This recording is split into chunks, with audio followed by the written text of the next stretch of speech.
Cern Basher, one of the games I love to play, and I've been playing it with co-hosts for 2 years now, is which one of Elon Musk's companies will become the most valuable company? And Brian Wang is one of the main people that I play the game with because Brian pays so much attention to all, what is it now, six or seven? And you could even go down to divisions, within Tesla or within SpaceX, um, and now within X with three divisions. So he believes, or the last time I talked to him about this subject, he believed that probably SpaceX No, was going to be the largest of all the companies. no, You don't agree? Yeah. no. I'm joking. He actually could be right. I can see some scenarios where SpaceX actually could be. Yes. Yeah. And I can see scenarios. I know that Warren Redlick, for instance, believes that now again, this has been at least 8 months ago. At the time, he believed that Boring Company, because of the massive number of highways that could be built underground, that you could be looking, and not just highways, but also plumbing and electrical that could be run underground, et cetera, et cetera. Cities, we've seen, I don't know if you've seen recently some of these articles about cities in Switzerland that are the size of the cities above ground for doomsdays. But anyway, so the potential for boring underground is pretty massive, and he thinks that could be the largest of all the companies. And then you can make arguments for Neuralink, arguments for XAI. Well, I would make an argument for Optimus because I think that being the bull that I've been labeled as, Right. that is a massive opportunity here on Earth, and then of course even bigger in space. Even bigger in space, yeah. Yeah. To send And those. so the rockets and everything that SpaceX will do is incredible. We're going to talk about that today. But the robots is a key component of that at some point. Yeah, indeed. There's Yeah. no question. Everybody, it was one of the few times where kind of everybody got it at once when they started talking about five ships going to Mars, and like multiple people were saying, "Well, you got to take bots." Yeah. A lot less risky if you've got bots. You don't have to feed them, and life support is not such an issue. Well, And if you lose a few bots on landing, then so what? and you can start the terraforming before Yeah. the 1,000 or however many is going to go on the second round. All right, so let's go ahead. You did a masterful job. I saw it on X, and I want to talk about what you've done with regard to the kind of the basic concept that you have, which is unique. Nobody I've ever seen has talked about this concept. Maybe Elon has it in his head. I doubt it. I think it's unique to you. So let's see what you got. Well, thank you for that. Yeah, I think this is an interesting way to think about SpaceX. And it may just sort of gel maybe some people's thoughts about this. And by the way, this image of Starship landing in the Indian Ocean is astonishing, Astonishing, yes. right? And of course, I'm still waiting to see it get caught. yeah, that may be 2 or 3 or 4 launches from now. I think that's a Yes. possibility sometime next year. And of course, we talked about on our previous show with Optimus in a rowboat taking these photos. So we appreciate that. It turned out, unless they were lying, it was actually a little kiddie Yeah, pool, a kiddie pool with cameras in it. Maybe that was true. I'm not sure. pretty much. Yeah. So the title of this piece is From Oceans to Orbits, Two Ages of Discovery. And as I thought about this, I saw some parallels between what happened in terms of Europeans coming to North America Uh-huh. and what allowed North America to really grow and flourish, right? And then we were at an age when the development of North America um, really was reliant on improvements in shipping capabilities, Right. right? And so I'm seeing a parallel then with that in terms of the new ships, which are rockets, and the capabilities that are being developed now there. So let me just walk you through this real quick. So the ships that came across initially, wind-powered ships, and the ships, the Santa Maria and the Nina and the Pinta, they were technological marvels of their day, right? The innovations in those ships were phenomenal in terms of what they were able to do versus previous ships. And that allowed sort of the quote unquote discovery, of North America, Hmm. right? But then the challenge is then moving cargo, right? And the example here is for heavy, low value goods like pig iron, ocean freight rate alone could account for as much as 1/5 of the final market price in 1870, Yeah. Yeah. right? And this, of course, is like, you know, hundreds of years after, Columbus came. So this was an issue for a long, long time. But what happened then was the invention of the steamship. And this is the first one, the SS Savannah. And it was a sailing ship with steam. It was like one of the first hybrid vehicles, right? Yeah. And the steam power gave it reliable propulsion, where sometimes when the wind doesn't blow, that slows an ocean voyage down dramatically. Hmm. Okay. And then, of course, we got larger ships, more efficient ships, and all kinds of innovation. Um, so this is just a table I put together. I believe this information to be accurate. I'm sure there's somebody out there that's an expert on shipping that will probably shoot all kinds of holes in this. So please forgive me if I don't have everything perfect here. With the limited time I had to put this together, I think it's reasonable. But again, I hold out the expectation that there's probably some mistake in here somewhere. But as an example, in 1492, the Santa Maria wind-powered ship, as far as I know, payload capacity of about 100 tons. Okay. Took about 70 days to cross the Atlantic. So the cost per kilogram is about $15. Hmm. Okay. Mayflower 1620, wind powered, higher payload capacity, a little faster, and you get the cost per kilogram down to about $3 Hmm. or under three. So that was a big improvement for sure. Right. And then you get the first steamship and you get the cost per kilogram down to $1 Hmm. in a 29-day passage. So faster, cheaper, Right. right? And then you get bigger ships.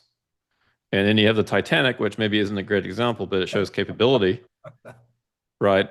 6,000 tons. Crossing time is 6 days, super fast ship. Hmm. So you have to watch out for the icebergs. But you get the cost down to like 15 cents. And even today with the big container, the diesel container ships we have Hmm. that have a massive capacity, the cost per kilogram isn't really a whole lot better than what the Titanic had. Now, of course, the volume is huge, Right. right? And you can ship a lot more, but the cost per kilogram, we haven't really made much improvement in that really in 100 years, Mhm. if these numbers are accurate. Right. Right. But you can imagine what this does in terms of transatlantic trade. The ability to ship goods here, the ability to ship goods back to Europe, greatly enhanced by the fact that they can do it in a cost-effective method. Exactly. Okay. So that was, and here I'm just sharing the screenshots from the post for those that want to read it. I won't go through this word for word, but the ships got faster. They became exponentially cheaper on a per ton basis. So it turns the Atlantic from a barrier into a commercial highway. And I don't know how many ships there are on the world's oceans at any given time, but it's got to be thousands. It's a lot. Yeah, right. These big container ships. Yes. So what we have now is Starship and what I'm calling the commercial space highway. That will allow for basically a commercial space highway where none existed. Right. And it's of course we know now what happened in terms of the development of North America. The same kind of thing I think would be possible in space, finally, because we have a vessel that will allow us to do that. Right. Right. So space flight's been horrendously expensive. So in 1957, Sputnik, which wasn't designed to be much of anything other than just to get something up in space, had a payload capacity of about 100 kilograms, cost about $8.5 million per kilogram, right? Now, of course, it wasn't designed to be a cargo ship. It was just kind of proof of concept. Saturn V, about $182,000 per kilogram. Ah. Space Shuttle got down to about 54,000. Delta Heavy, 12,000. Falcon 9, 3.3. Falcon Heavy, 1,500, $1,600 a kilogram. Mm. Starship, the goal is to get it under 200. Right. even as low as, I believe, 20, eventually. eventually 20. Yeah. If you catch both halves, it should be able to Yeah. be down somewhere close to 20. And here's another visualization of that. This is a nice chart from Visual Capitalist, and it shows the per kilogram on a log scale, and kind of we were stuck here, space shuttles up here, right? Different things. And then with Falcon 1, Falcon 9, Falcon Heavy, and the Starship, you drive down this cost to get a kilogram into space, and you suddenly allow something to flourish where it couldn't before. It's now economical. Right. Right. So it is inevitable that we're going to capitalize space. And SpaceX is one of the leading companies positioned to do that. And I don't want to lose this in case people haven't caught the analogy. And maybe you were going to do it on the next slide. Probably you were going to do it on the next slide. But you're kind of looking at space as being North America, as being the continent that is capable of being exploited in the same way that North America was able to be exploited, but the reaches and the potential for space being multiple times what North America was. Yeah. I think it's easier for people to think about, oh, we've discovered a new continent. Yeah. It's easy to understand what that means, Yeah. right? Look at North America, what we did with North America. I say we as though I was there. Right. I am there now, but I wasn't involved in those early days. With space, it's obviously different, but it's also vastly bigger. Yes. It's the ultimate continent to discover. Yes. Right? Really unlimited potential now if we can get off this planet in a cheap way. We can, well, we'll get into some examples of what it might allow us to do. Mm-hmm. Mm-hmm. So this massive reduction in cost per ton or cost per kilogram is a critical enabler for a true space economy. Right? It unlocks the possibility of building the infrastructure for a permanent human presence beyond Earth, whether that's on the moon, whether that's mining asteroids, whether that's Martian colonies, et cetera, et cetera, et cetera. That's just the start. Mm-hmm. So again, there's historical parallels there between ships and rockets. So let's think about this in terms of, at the end of the day, this is all about earning a profit. Right. Right? In order for this to work, it has to be profitable. Now, what's interesting is the playbook that we're following here for space exploration and space commercialization is the same playbook that was used for the ships. And let me just explain why or how. Mm-hmm. So initially, the crown, the state, were the only entities that could fund putting ships around the world or spacecraft into space. Mm-hmm. So, for example, with Columbus, the Spanish crown funded Columbus's high-risk voyage for geopolitical gain. Right. Okay. NASA's Apollo program was a Cold War necessity. Right. A national project with a cost that would be unthinkable for any private company at the time. Right. So that's the first stage you go through is the state, the crown funding it. And then you might get into public-private partnerships where you start to bring in some commercial money. Okay. And we see that today with NASA funding, say anchor customer for SpaceX. Mm-hmm. Mm-hmm. Right. Now, SpaceX, I think next year is going to eclipse that in terms of, well, actually, they're going to eclipse, I think, NASA's budget next year. Right. They'll become a larger company than the company that's funding them or the entity that's funding them. But ultimately, you get to a fully commercial enterprise. And this is where now you can start to capitalize something. Mm-hmm. Right. So when the routes are proven and the technology is reliable, a purely commercial market explodes. And so the example here with the ships was the joint stock companies like the Dutch East India Company, and we'll talk a little bit more about them in a minute. It became one of the most valuable corporations in history by commercializing global trade. And I think we're entering this kind of stage in space now. We're starting to enter that. Right. Okay, so to Brian's point about SpaceX potentially being the most valuable company on the planet, potentially. Mm-hmm. Mm-hmm. Okay.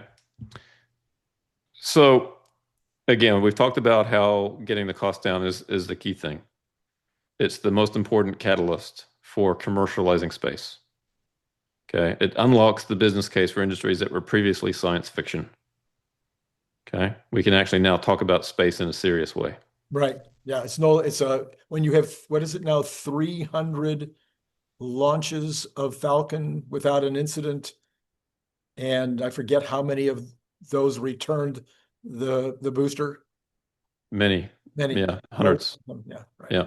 Yeah. It's getting pretty reliable, pretty boring. Yeah. Although for anybody that hasn't seen a Falcon rocket launch, it's pretty exciting. Um, so let's think about then, new frontiers, new fortunes. So we already have a global satellite internet, Right. Starlink, and we're seeing what's possible there and what the value of that is. And it may be likely at some point that we have Starlink embedded in every single Tesla vehicle, et cetera. Like the potential for Starlink is huge. Right. We also have the potential for hypersonic Earth travel, point to point anywhere on the planet for 30 or 45 minutes, Right. instead of 15-hour or more flight. And then beyond that, we get to the point where we can have space-based manufacturing. Mm-hmm. So whether it's perfect crystals, fiber optics, pharmaceuticals, and zero gravity, there's all kinds of advantages, as I understand it, to produce certain things in zero gravity. And then off-world resources, asteroid mining, energy generation, AI data centers. Um, Active debris removal. This is actually kind of an interesting one. Space cleanup. Mm-hmm. We need to capture and deorbit the thousands of pieces of dangerous space junk that threaten current and future satellites. That may be a business for someone. Whether SpaceX does that remains to be seen. Maybe they can use the lasers on their Starlink satellites to blast this stuff out of the way. Yeah. Orbital construction. We want to build ultimately some pretty massive structures in space that are too big to fit in a single rocket, right? That could include next generation space telescopes, large space stations, assembly of interplanetary ships, for example, Mm-hmm. even bigger ones than Starship. And then another interesting one is secure off-world archiving. The extreme cold and the vacuum and the security of space makes it a perfect place for the ultra long-term data storage or the preservation of biological materials. Mm-hmm. Mm-hmm. There's a seed vault, for example, I think in Sweden or Norway or somewhere, Someplace. Yeah. right? And it's kept at cold conditions, Mm-hmm. but maybe we also want a seed vault in space Mm-hmm. Mm-hmm. or a DNA bank for every species on Earth. So some of these things, become possible all of a sudden. Right. Okay. So again, this kind of reminds me of this Dutch East India Company, and this is a really interesting story. And it also touches on the question of how can Tesla or SpaceX become so massively large? In the case of Tesla, we're talking about potential for a $100 trillion company Right. at some point. How's that even possible? Well, we actually have a good example of how it's possible here in the Dutch East India Company. So this was a company, the initials VOC. I won't even try to pronounce that. It's Dutch. But we call it the Dutch East India Company, but we'll call it VOC. Right. So they're actually a dominant force in global trade for nearly 200 years. It was founded in 1602, and it was considered to be the first multinational corporation and the first company to issue stock. Mm-hmm. Mm-hmm. So they had many innovations in that regard. Right. All right. So here's an example. Somebody did a calculation that the Dutch East India Company in 1637 had a market cap that in today's dollars, and this is back in 2017, of 7.9 trillion. Hmm. And at the time they ran this calculation, it would take 20 modern companies to get to the same market cap. Right. Now, things have changed a little bit. It only takes 3 of these modern companies to get there. But back then, in 2017, when these companies were much smaller, it took 20 of them. Yeah. Okay, so if we adjust for inflation, today VOC, its peak would be about 10 trillion. And it's more than the combined market cap of Apple, Microsoft, and Google today. Mm-hmm. Mm-hmm. Okay, now they weren't the only ones. There was also the Mississippi Company and South Sea Company, the South Sea Bubble. They were also, very large enterprises as well. Okay. But we don't even, we don't have a company today that's worth 10 trillion. Right.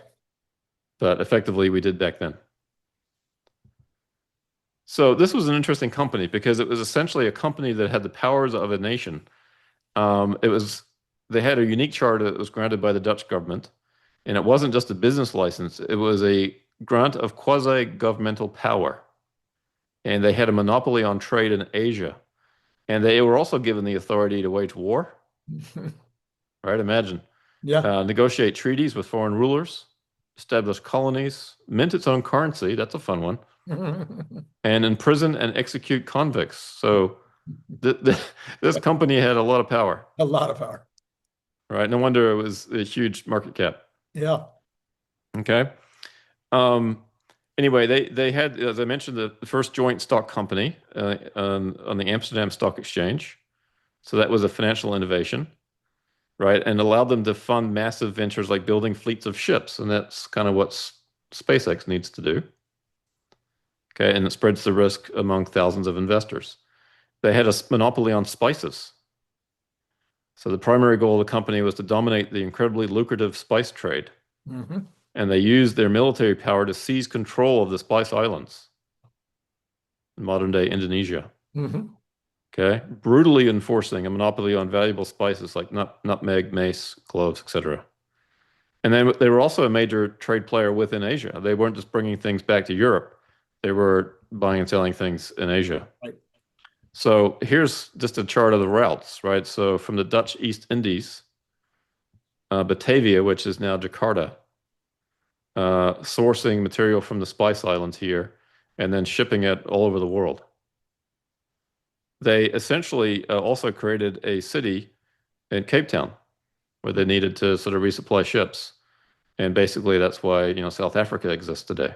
And they didn't like deadheading any more than trucks like deadheading today. So they were trading and picking up other things and Yeah, taking that to the next port or to all the way back. So, that's right. Okay. So the scale of what they did was really unprecedented. They had thousands of ships and employed over 1 million people, including soldiers, sailors, administrators, and enslaved laborers. yeah. That's also handy when you've got slave labor. It Right. keeps costs down. Yes.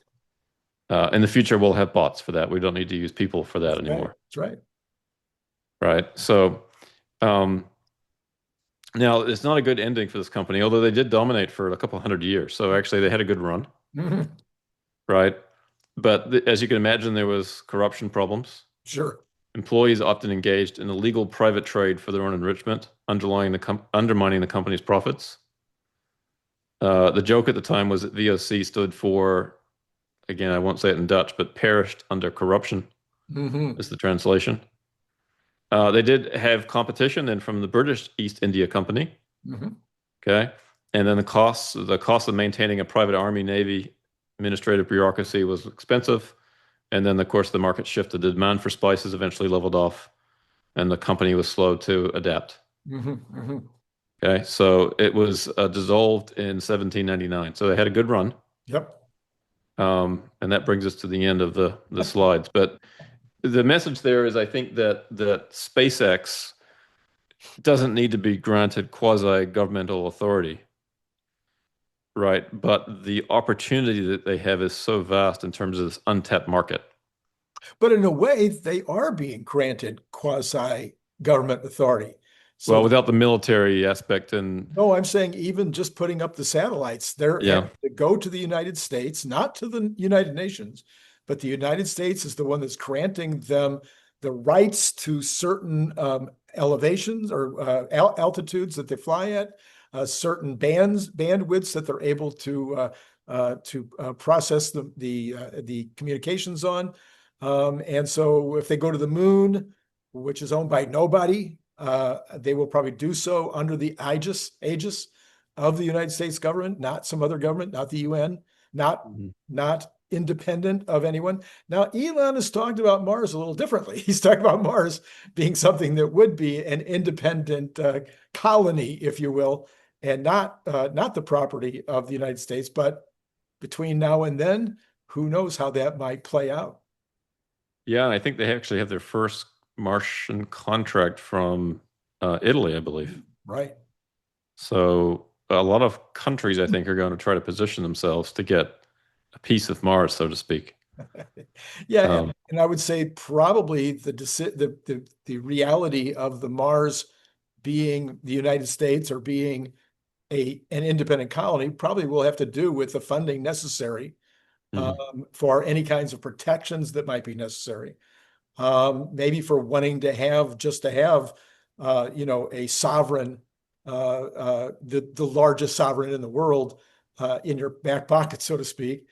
But I think interestingly, there is a kind of a quasi-governmental aspect to this, as there was with the various tea companies. Yeah, hopefully a little different. Hopefully they're not waging war. Yeah, well, Now they might need to imprison people on Mars if somebody does something that's improper. They may have to yeah, have the powers of doing that. yeah, Hopefully not executing people. That would be a little step too far, in my opinion. Minting its own currency. I guess that remains to be seen to see what kind of currency we need on Mars. So right. perhaps the similarities will be quite profound.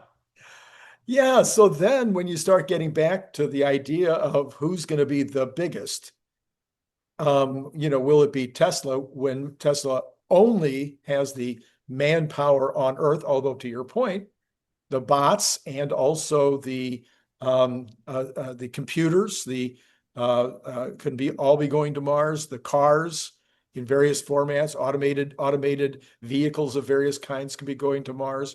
Well, So the energy business. the energy business would Yep. absolutely be going to Mars. And many people have talked about the fact that Elon seems to be kind of designing different products and different companies right now where each one would have an application Mhm. to a colony on Mars. So these are all, potential ways that Tesla could actually benefit from SpaceX's effort to go to Mars. Mhm. But then will that be enough for Tesla to become larger than a company that, well, here they are. Now we've touched on a couple of these, but let's talk about them just in a little more depth. So, and this is in no particular order, manufacturing rockets and spacecraft for government and agencies like NASA. So we've already done this. We've manufactured a couple of rockets, I think, and also satellites. We've been part of their satellite development program to put on Tesla's rockets to get into space. So this could become a massive business with countries, universities, companies wanting to not just have their own satellite, but many will want Tesla to help them in satellite development, but some of them may want their own rockets.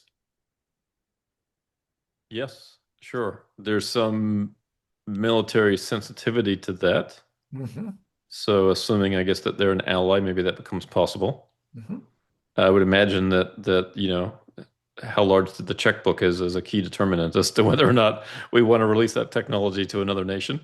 Well, you've got Um, you've got Boeing, which is a military contractor and quite yeah, capable of creating military vehicles, and they sell to countries including China, yeah, Russia, anybody that's got the checkbook. that's right. So Yeah, it there's some sensitive, I think, technology that maybe is not able to be sold, but yes, in general. Yeah. Yeah, So and it could also be leased or rented. yeah. But anyway, there's a real possibility that they would, not a possibility, they're already doing it, but this could become a massive enterprise, bigger than Boeing, in the future, just for the space aspect of building these different vehicles. And Then by the way, Randy, SpaceX offers rideshare. they do. Yes. So they have an Uber service to space Yes, they do. to reduce the cost. If you have a satellite you want to send up, you can ride share that with somebody else. Yeah. And that would be on the list. And of course, this is maybe one of the biggest businesses. Because if you get the cost of space to even $100 a kilogram, it opens up unlimited. It's just like I'm not sure that anybody has even started to think about what they could do if they could get part of that ride share at $100 a kilogram. I might want to send a kilogram up. It's only $100. Yeah. What can I send to space? It's 100 kilograms. We've already had ashes being sent to space. We've already had vehicles, some kind of roadster or something that's flying around in space. to absolutely no benefit to anyone. So I can imagine people sending things into space just because. Well, let's not put too much junk into space. That does create a bit of a problem. But again, maybe it's more target practice for the space lasers that Starlinks can fire. That could just be, you know, a side project for them. Yes, but the Yeah. actual scientific Yes. scientific effort, Yes. governmental needs like cameras that are shooting back at farms and at checking out forest fires and whatnot. I mean, the number of satellites could be rather huge. My second one on my list is providing launch services for commercial and government payloads. So this is kind of what you just said. Conducting cargo resupply and refueling missions to the International Space Station, which they're already due. But what Brian Wang has talked about is that when the space station is deconstructed, and they already have the contract with the US government to take the space station apart and bring it back and I guess dump it in the ocean. I'm not sure exactly where they'll dump it, but anyway, they are going to be bringing the space station down. That it would be, there's more space, more cubic feet in one starship than in the entire space station. Mm. So a starship could be outfitted better than the entire space station in one flight, and you could replace everything that we've been doing in that space in that station with just one flight. So this then could be doubled by putting two together. You could have, like they do now, the doorways between them, whatever. Or you could have 5 together or 100 together. You could create a massive kind of situation up there if that was going to be some benefit to have a large facility in space. So that's a real possibility. I would say not a possibility. I'd say that's a high probability. There's a really good video from Jeff Bezos years ago when he's introducing his space concept, and he talks about the idea of O'Neill colonies. Have you heard about this? Yes, I have. Go ahead. Yeah, so very, very large structures that I think rotate and create gravity inside. And you can use them as a place for humans to go visit, and you can create any kind of environment that you want. But maybe a better use for them is actually as manufacturing sites. Right. And the idea is to put the dirty manufacturing in space. Why pollute the Earth? Do that in space in these large structures. So the commercial space construction industry could be enormous. Right. Right. And so there's maybe an interesting career choice for people, an architect for space structures. Right. Right. All right. That's going to be a field I think that's going to be huge at some point. Don't know the timing of that, but and then you could have a huge business ferrying the people to these locations and also taking the raw materials and bringing back finished products. You've talked about asteroid mining on the moon, mining on Mars. A lot of people have felt that would just be too expensive, but at $2 a kilo or $20 a kilogram, it may be perfectly legitimate to do all kinds of mining in space and bring it back to the world. Well, actually, you may not want to bring it back to Earth. You may want to bring that material to your space construction site. Exactly. Yes. Right. Again, if you don't have to bring it back to Earth, don't do that. Yes. Right. It seems crazy to take material off of Earth into space because that's expensive, even at $100 a kilogram. Right. But if you can mine it in space and use it cheaply, then that would be the preferred way to do it. Right. Then you have deploying satellites for commercial operators. Well, that's kind of the same thing. Oh. Earning revenue from Starlink. We already know that is the number one thing that's happening right now. And there's at least a dozen different ways that Starlink is already getting funds. But the one that we're the most, we know the most is, of course, you got your dish. I think you have a dish and can set that up in 5 minutes and start getting really, really good bandwidth. Commercial airliners now, I've already had my first couple of flights where I had on United, or not United, it was Hawaiian. Unbelievable how it changes your flight. It's unreal. You've got it from the minute you get on the plane to the minute you get off. It's just changes everything. Just makes it so pleasant. You've got the ships at sea, of course, not just the cruise ships, which were one of the first, but now every kind of commercial ship at sea needs to have Starlink, and that's happening very, very rapidly. Well, and also all the private yacht owners out there that sail the world, there's thousands of people that do that. They've got great communications now, whereas before they didn't.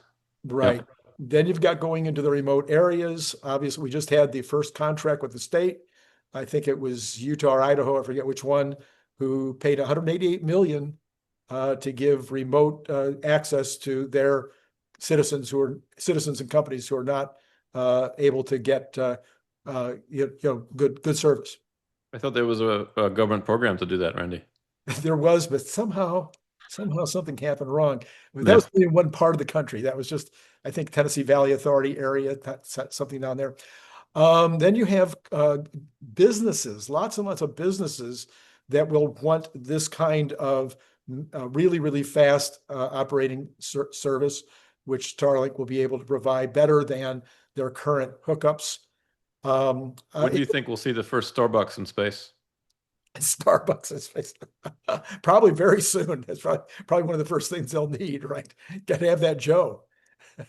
First Starbucks, first Walmart, first McDonald's. Right. Cracker Barrel, I guess now needs to go to space. Now that they got their logo was sorted out. Yeah. Yeah. So you have huge, huge amounts of income potential from Starlink, and that's before you get to the cell phone. So the cell phone, we now have T-Mobile as the only company that offers the cell service or the texting service and some minor amounts, I think, of being able to email maybe, but not big stuff yet. But eventually, potentially, you could even get your internet capabilities on your cell phone from Starlink. It's going to require some kind of way to get the dish down to a much smaller size, but that's not, crazier things have happened. Does every Optimus become a Starlink receiver? Very likely, 100%. Yeah. Or at least maybe it comes into a central location in the company, and then it beams to the robot from there. But yeah, I think that's already been actually discussed. I think Scott Walter demonstrated that if walking with the Starlink on your back, that the connection was good and reliable internet. So exactly. Yeah. Yes. All right. So then you got selling Starlink hardware. Of course, that's big. That's huge because they're not just making money on a monthly basis, but they're making the money selling the dishes, the terminals, these big terminals on the ships and whatnot, and eventually business terminals. Then you got offering Starlink business plans with priority data. So this is different than just getting general data, but you can end up having priority data for enterprises. Mm-hmm. And some people think that this could be really a big deal. Well, the biggest deal of all that is the high frequency traders. And you and I think talked about this in a previous show. They want to locate their servers or whatever it is closest to the stock exchanges. So they want to get an advantage over everybody in terms of transaction speed. Starlink allows that hands down. For those guys, it's worth millions, hundreds of millions of dollars. So that's a customer that has a massive budget for rapid communications. Yeah. Yep. So then you have Starshield for the military. We've already seen this deployed. Everybody that has ever studied anything about the military knows that communication is top. It's number one. It's more than munitions. It's more than logistics. It's more than planning. You can all the plans and all the munitions and everything else, you can all be 100% right. And if you lose communication, you're in significant, serious trouble. Yeah. So there's nothing like Starshield to provide military communication directly to the soldier in the field, directly to the bot in the field, or to the drone. I'm sorry. The drones in the field drone, as well. Yep. Yes, whether it's a land drone, a sea drone, Yep. or a flying drone. So massive. Every military in the world will probably eventually have to be doing business with SpaceX. You have constructing national defense missions. for the U.S. Department of Defense and Air Force. The list of potential opportunities is huge, including deploying massive tonnage anywhere on Earth within 45 minutes. They already have a $550 million contract with the U.S. It isn't the Army, Marines, I forget. Anyway, they have a $550 million contract, proof of concept contract, where they need to show that they can deploy, I think it's 200 tons. Is that what the Starship has now? I think it's 200 tons, where they would be able to deploy anywhere on Earth within 45 minutes. This, of course, would be a huge advantage to the U.S. military in terms of making sure that even little skirmishes might be able to be eliminated early on. That would be helpful. I'm seeing the payload capacity of Starship Yes. at 125,000 kilograms. And I guess if it's a metric ton, it would be 125 tons, metric tons. Yeah, and the stretch, the new one, that's going to be longer and a little wider, I think, is going to be more. I want to say is going to get up to 200 tons at some point. Do we talk about metric tons in the United States, or do we use? No, we can't. We can't talk about it. Can't. No. Can I register a protest on that, Randy? It's number whatever this number is, because I put them out of order here. Facilitating space tourism flights for private individuals and companies. I have a strange feeling that, like Jeff Bezos is talking about, and we've already had a few space tourists. Once there's a facility up there where you can come and go have a party and kind of hang out, and there's still a pool and jacuzzi, whatever, maybe tennis courts up there on a spaceship that's been correctly outfitted, you'd be ferried up and let off for a week, have a good time looking at the Earth and the rest of space from there. All kinds of possible space tourism will probably be a massive, massive business in the future. What's the game of pickleball like in zero G?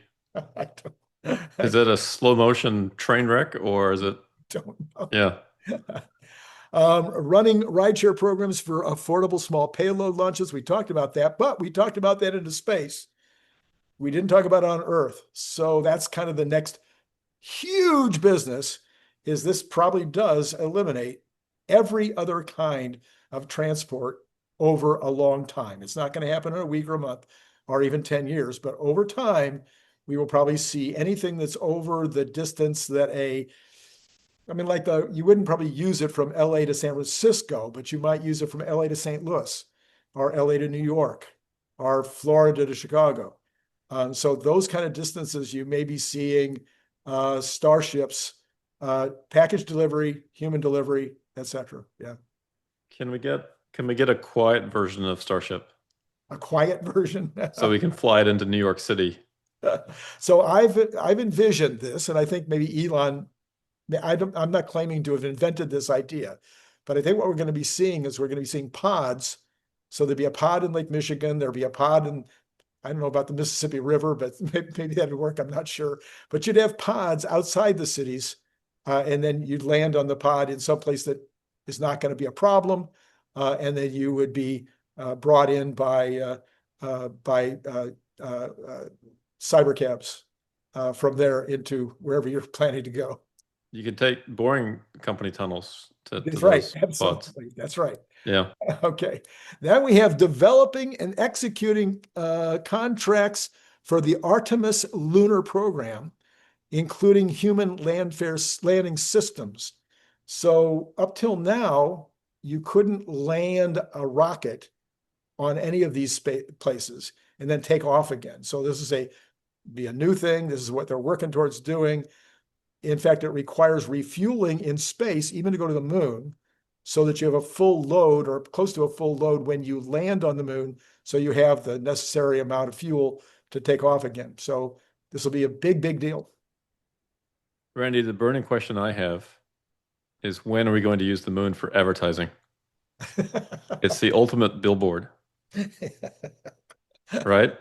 Yeah. Imagine being the first company to use the moon as a billboard. Yes. Now, the ideal thing would be like a golf ball company. That's right. That would be. It's already kind of looks like a golf ball. But wouldn't that be interesting? Now, I don't want to see the moon as a billboard. I kind of No, like I looking at the agree. moon the way Yeah, it is. I'm sad that you suggested it, in fact. But you know it's going to happen one day. Yes, all right. Then you have launching, I did that already, providing Starlink Mobile. We talked about that. Um, yeah, lunar trips, point to point, we talked about. And then finally, oh, you already talked about it, the laser communications. Now, I think the laser communications between the various satellites and then down to earth for things like you talked about, the trading, the financial companies. I think it's going to be used for more than just that. I think there's going to be other applications where that kind of communication that fast, rapid communication between satellites will be a very big deal. But then, and again, giving props to Brian Wang, he's been talking about this for years, is using radio frequency to beam collected energy in space to the Earth. Mm. So this is being tested right now. They have been able to light up a light bulb with beamed energy from space, proving concept. So now the question is, can they have enough of those radio frequencies with enough energy to do more than light up a light bulb, which is interesting by itself. But that's another possibility. So given those, and that's just what Grok and I were able to come up with this afternoon, and the things that you added from your presentation, is that enough to potentially overcome Tesla's lead with Optimus? No. No, I think what you need is, again, most of what you talked about there, to use the transatlantic analogy, is moving stuff across the ocean. Right. But most of the value created in North America was what we built here. Right. But most of the value that's going to be created in space is not moving stuff between space and Earth back and forth. It's going to be important. But ultimately, the value that's created in space is building stuff in space for space that stays there, that doesn't come back to Earth. Mm-hmm. That's where long term, depending on SpaceX and what they do, that's where they could become the largest company in the universe, as far as we know. Right, right. The universe stock exchange, Randy. That's right. I have to have a new way of doing that too. Yeah.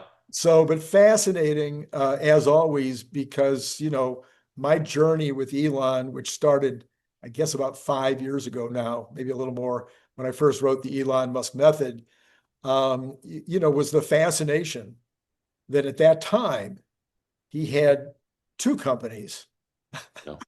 that might eventually become the largest companies on Earth. Two. Now there's 5 or 6, not counting divisions. Which we could make the argument that xAI is, certainly there's 6 or 7 companies right now who all think that they need to spend trillions of dollars in order to make sure they don't lose out in the race to become the largest companies on Earth. And the largest company on Earth is an AI company. So xAI in the race with Twitter, and now Macro Hard, yes. Which is another very interesting thing. So stay tuned on that for some thoughts on that. 100%. You know what Elon should do, and here's another good idea for Elon. Like, he's short on ideas. Ideas are cheap. I think he's talked about this. Ideas aren't worth anything. He's got plenty of ideas. But here's another one anyway, Randy. Yep. He should create a little friendly competition amongst his companies to say, here is $1 trillion in this pool, right, for the first of my companies that gets to $100 trillion market cap. Yeah. The employees in the company can share this $1 trillion pot. I think as shareholders in whatever of Elon's companies you're invested in, Yeah, you would support that. Yeah. Right? Wouldn't it be nice to have a friendly rivalry between SpaceX and Tesla and xAI to see who can be the first $100 trillion company? And we didn't even talk about what we try to do in the book, the AI book that we're all writing together. What we really didn't talk about was this is all talking about the advantage to SpaceX, to the employees, to the stockholders. What about the advantage to the humans on Earth or wherever they might be planted at that point, in terms of the whole AI thing and the whole space thing, advantaging us in terms of wealth, in terms of prosperity, in terms of adventure, human exploration. People are like, what's the purpose going to be? Well, part of the purpose is going to be to explore space and to come up with new ideas for how to do things in space. Was the discovery of the new world bad for the old world? No. Right? Same Very principle good. applies. Yes. Yeah. No, humanity benefits tremendously to the extent that we can, commercialize space. Again, I don't want to see advertisements on the moon. I'm not talking about that kind of commercialization, although I do think that's inevitable one day. Maybe there's one day a year where somebody gets to advertise, use the moon as their billboard. But commercializing space in a more general way in terms of putting manufacturing and other things that are a high value will create tremendous value for everybody back on Earth. Absolutely, 100%. Yeah. Well, now I'm going to do a little quick advertising because this morning I did a video I know his name is Phil Beisel, and I think maybe because it's the holiday weekend or whatever, it was getting okay results, but it's so much better than the results that it's getting right now. If you all didn't see it, I'll put the card up right here. But what we basically did was we took a look at 5 different aspects of the Elon enterprises from the standpoint of an engineering mind. And the main one, the first one was, why do we still have safety riders in the cars in Austin? If you're an engineer, you get it. And you get why it might even be for a lot longer. And he explains why. And once you hear it, I think you'll go, oh my gosh, that makes all the sense. But there's 4 other aspects that we talk about as well. Phil has an amazing mind. He's probably one of the smartest people I know. Maybe I don't know that many people, but Phil is definitely worth listening to. He's put a great series together on FSD. I'm not sure he's up to like article number 6 or 7 now. Right. They're all worth reading. They're all incredible. So yeah, when Phil speaks, it's worth listening to what he has to say. 100%. Yeah, most of those 6 we've done videos on them. And so if you would rather listen to it, you can go back into my archives and you can just take a look at anything that I've done with Phil. And most of those will have been part of that series. So appreciate you mentioning that as well. And later on tonight, I think there's a Brian Wang video coming up, and that's always amazing. And then another Cern Basher coming up. I don't know. I don't even know what time we're going to run this one. So I'm probably got it all confused. But over the 3-day weekend, all those things will be true. It's a scary thought that people will see 2 videos of me with you this weekend. It's possible. Entirely. Yeah. Yeah. And they'll probably be worth it. Would be my guess. Okay, Cern, as always, thank you so much for joining me, playing the game. And I think this was a particularly good video. People should see this one. I'm going to put a card up for this one too. This new frontier has some possibilities, Randy. It does. There's a real opportunity here. Thanks again. And to all of you out there, it's been great talking to you. Thanks, Randy.